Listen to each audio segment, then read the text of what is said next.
reka nongere mbasuhuze nizere ko mumeze neza hano hose muri mu mpande enye z'isi, muri Afrika, i Burayi, muri Aziya, muri Leta Zunze Ubumwe za Amerika na Amerika yose muri rusange, aho ndavugamo Amerika y'Epfo.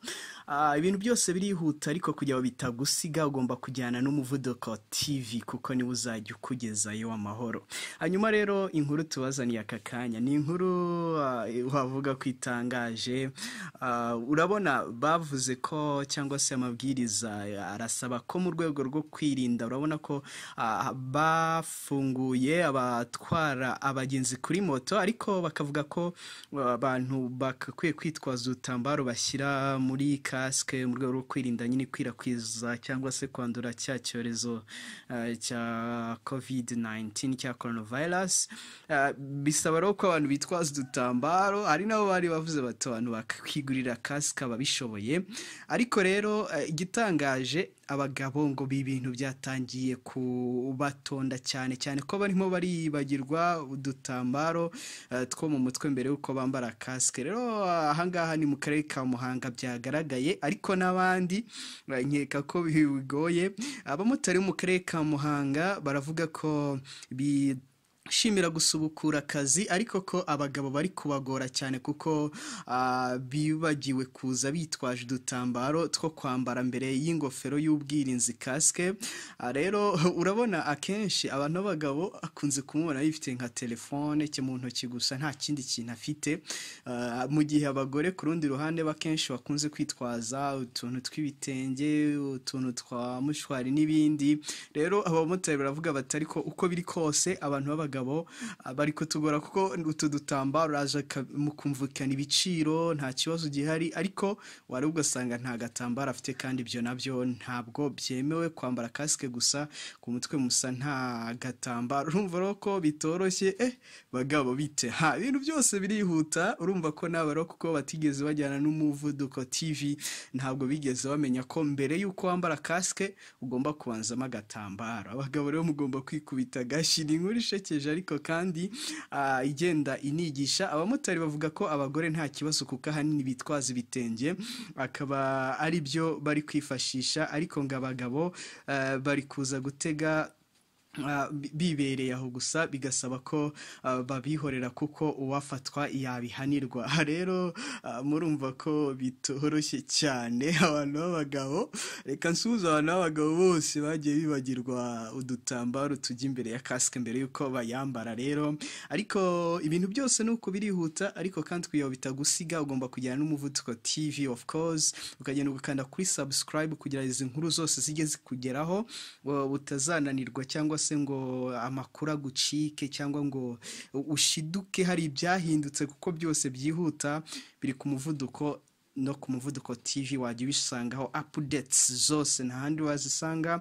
Ariko kandi aba bagabo urabona ko nyine bikomeje kubatonda, muragenda mubyumva mu nkuru mu buryo butandukanye, uburyo aba bagabo nyine bakomeje kugenda iki kintu kibatonda. Ese wowe nta ahantu uri ntabwo byaba byarakubayeho nawe bikakugora ku buryo nawe ugenda wibagiwe bakagusiga?